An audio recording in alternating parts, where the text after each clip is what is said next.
તો ખેડા જિલ્લામાં વરસાદી માહોલ જામ્યો છે। નડિયાદ શહેરમાં અડધો ઇંચ વરસાદ પડ્યો। શહેરમાં વરસાદ વરસતા ઠંડક પ્રસરતા ભારે બફારાથી લોકોને રાહત મળી। નડિયાદ શહેરમાં અડધો કલાકથી વધુ સમય સુધી વરસાદ નોંધાયો। નડિયાદ શહેર સહિત આસપાસના વિસ્તારોમાં પણ વરસાદ પડ્યો। નીચાણવાળા વિસ્તારોમાં વરસાદી પાણી ભરાયા હોય તેવી પરિસ્થિતિ સર્જાઈ। ફોનલાઈન પર સંવાદદાતા ઉમંગ જોડાઈ ચૂક્યા છે। ઉમંગ, અત્યારે ખેડા પંથકમાં કેવો વરસાદ છે? ચોક્કસથી મિત્ર વાત કરવામાં તો લાંબા સમય બાદ ખેડા જિલ્લામાં મેઘરાજાની પુનઃ પધરામણી થઈ। આજે નડિયાદ શહેરમાં વહેલી સવાર બાદ બપોરે 1 વાગ્યાના આસરામાં ફરી મેઘરાજા વરસ્યા હતા। વાત કરવામાં આવે તો અડધો કલાકની અંદર અડધો ઇંચથી વધુ વરસાદ પડ્યો હતો। નડિયાદ શહેરના જે નીચાણવાળા વિસ્તારો છે, શ્રેયસ ગરનાળું છે, ખોડિયાર ગરનાળું છે, રબારી કોલોની સહિતના વિસ્તારોમાં પાણી ભરાવાની પણ સમસ્યા જે દર વખતે થતી હોય તે જોવા મળી હતી।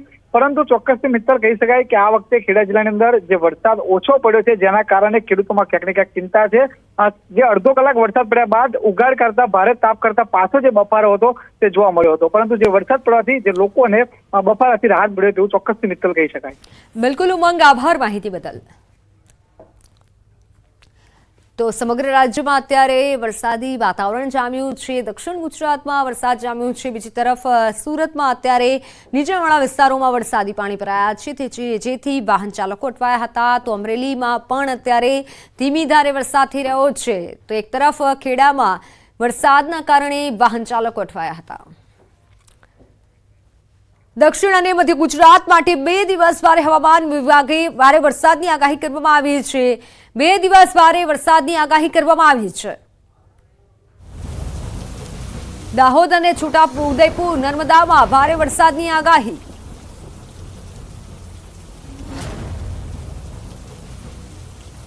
आने वाले 7 दिनों के लिए जो गुजरात स्टेट के लिए फोरकास्ट है, लाइट टू मॉडरेट रेन सारे डिस्ट्रिक्ट में कवर है।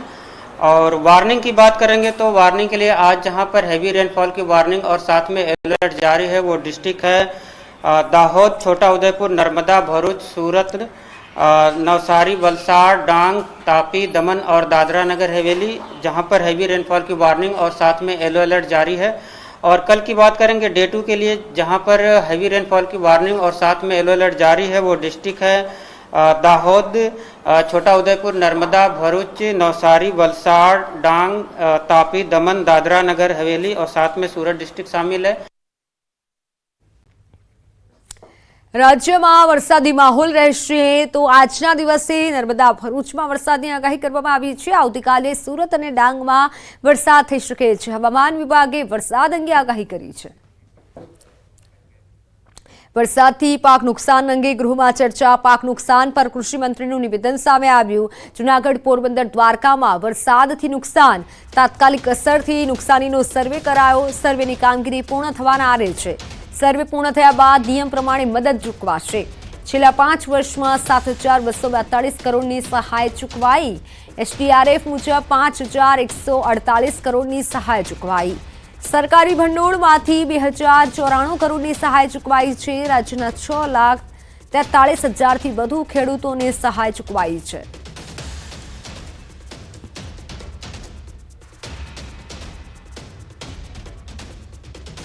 પાક નુકસાની અંગે ગૃહમાં ચર્ચા કરવામાં આવી। પાક નુકસાની અંગે સરકારને સવાલ કરવામાં આવ્યો। પાક સર્વેને લઈને ગોળ ગોળ જવાબ આપ્યો। વિમલ ચુડાસમાનો સરકાર પર આરોપ।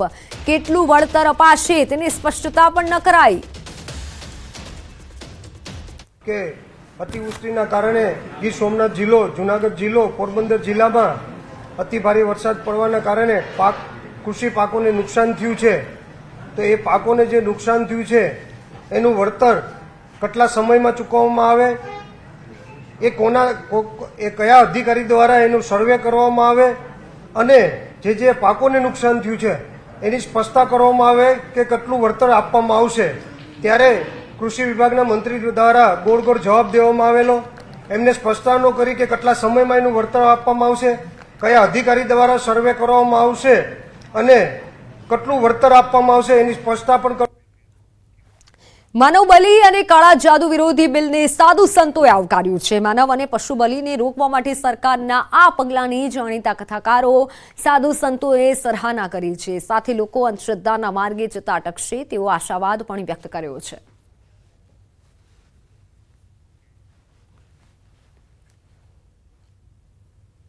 ઋગ્વેદની અંદર પણ વાત કરવામાં આવી છે, અનેક સંહિતાઓમાં વાત કરવામાં આવી છે.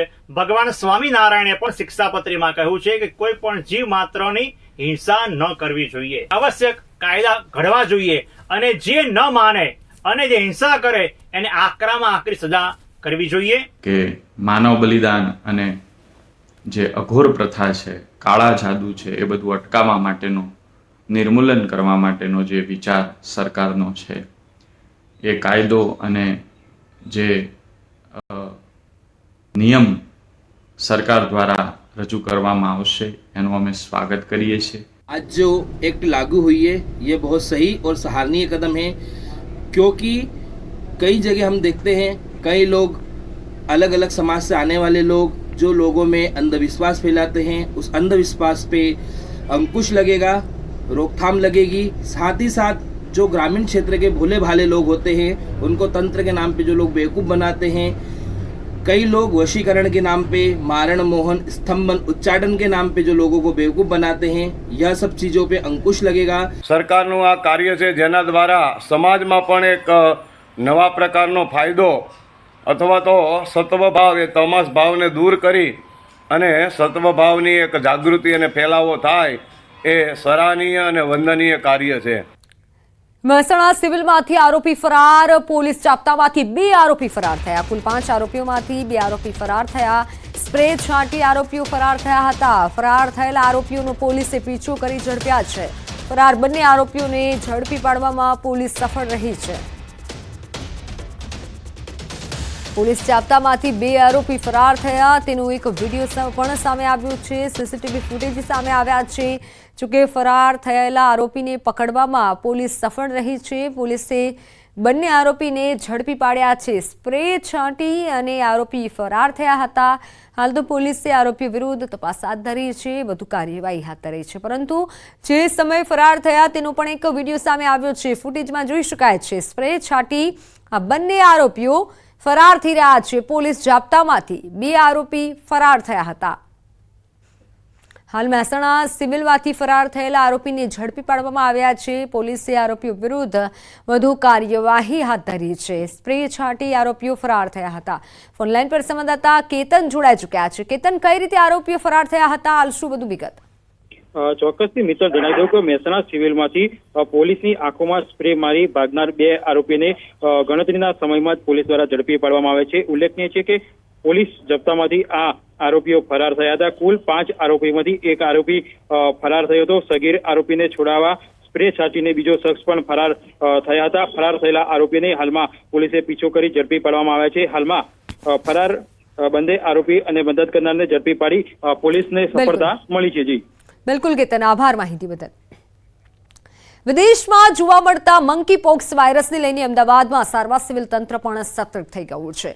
મંકી પોક્સ જેવા લક્ષણ હોય તો રિપોર્ટ કરવા PCR અને કીટ પણ તૈયાર કરી દેવામાં આવી છે. અને આ સાથે સિવિલ હોસ્પિટલમાં મંકી પોક્સ દર્દી માટે એડમિટ વ્યવસ્થા પણ કરી દેવામાં આવી છે. સાથે સિવિલ સુપ્રિન્ટેન્ડન્ટ કહી રહ્યા છે કે મંકી પોક્સ પ્રાણીઓમાંથી ફેલાતો વાયરસ છે, જેમાં ભારે તાવ, શરીર પર અસર, ફોલ્લા થવા જેવા લક્ષણો જોવા મળે છે, જે શરીરમાં પ્રવેશતા જ 20 થી 21 દિવસમાં દેખાય છે તેના લક્ષણો. આથી સતર્ક રહેવા માટે અપીલ કરવામાં આવી છે. મંકી પોક્સ જે છે એ બી અગેન સ્મોલ પોક્સ કેટરના વાયરલ ઇન્ફેક્શન છે, જે એનિમલથી ટ્રાન્સફર થતા હોય અને હ્યુમન ટુ હ્યુમન પણ એ ટ્રાન્સફર થઈ શકતા હોય છે. માણસને હાઈ ગ્રેડ ફીવર, શરીર પર ખૂબ બધા ફોડકાઓ થાય અને જ્યારે એમ વાયરલ આપણા શરીરમાં ઘૂસે તો જનરલી એને એમ કહેવાય કે 20 થી 21 દિવસની અંદર એના સિમ્ટમ દેખાય અને 2 થી 4 અઠવાડિયા સુધી આ સિમ્ટમ ચાલતા હોય છે. By and large mild disease છે, પરંતુ ચોક્કસથી આપણે સૌએ સાવચેતી રાખવાની છે. કલકત્તામાં મહિલા ડોક્ટરના દુષ્કર્મ બાદ હત્યાથી અમદાવાદના તબીબોમાં પણ ભારે રોષ છે. તબીબો છેલ્લા 5 દિવસથી ઓપીડી અને વોર્ડની કામગીરીથી અળગા રહી વિરોધ કરી રહ્યા છે. જો કે સિવિલ હોસ્પિટલ દ્વારા દર્દીઓને હાલાકી ન પડે તે માટે ખાસ વ્યવસ્થા કરાઈ છે. હોસ્પિટલમાં ઓપીડી રાબેતા મુજબ ચાલુ છે. ગઈકાલે 52 જેટલા ઓપરેશન કરાયા અને 3500 જેટલી ઓપીડી થઈ છે.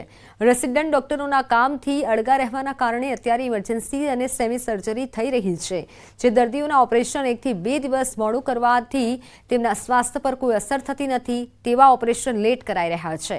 જોકે રેસિડેન્ટ ડોક્ટરની સુરક્ષામાં પણ વધારો કરી દેવાયો છે.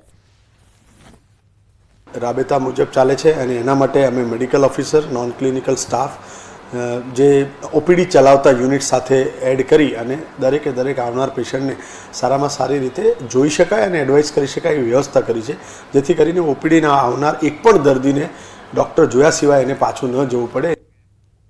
અમદાવાદમાં સતત ફૂડમાંથી જીવાત મળવાનો સિલસિલો યથાવત છે. અમદાવાદના બોડકદેવ વિસ્તારમાં સૂપમાંથી જીવતું જીવડું મળી આવ્યું. પરિવારે હોટલ પર આક્ષેપ સાથે ફૂડ વિભાગની જાણ કરી. ફૂડ વિભાગ દ્વારા તાત્કાલિક પગલાં લેવાની ખાતરી અપાઈ. બોડકદેવની પ્રાઇડ હોટલના સૂપમાંથી જીવડું મળવાનો પરિવારનો આક્ષેપ છે. મનપાની ફૂડ વિભાગની ટીમ ચેકિંગ હાથ ધરશે. વાત સુરતની. સુરતમાં 1 વર્ષથી અમેરિકામાં બેસતી અને 3 મહિનાનો પગાર મેળવનાર શિક્ષિકાને ટર્મિનેટ કરાઈ. નગર પ્રાથમિક શિક્ષણ સમિતિએ શિક્ષિકાને ટર્મિનેટ કર્યા. શાળા ક્રમાંક 121ના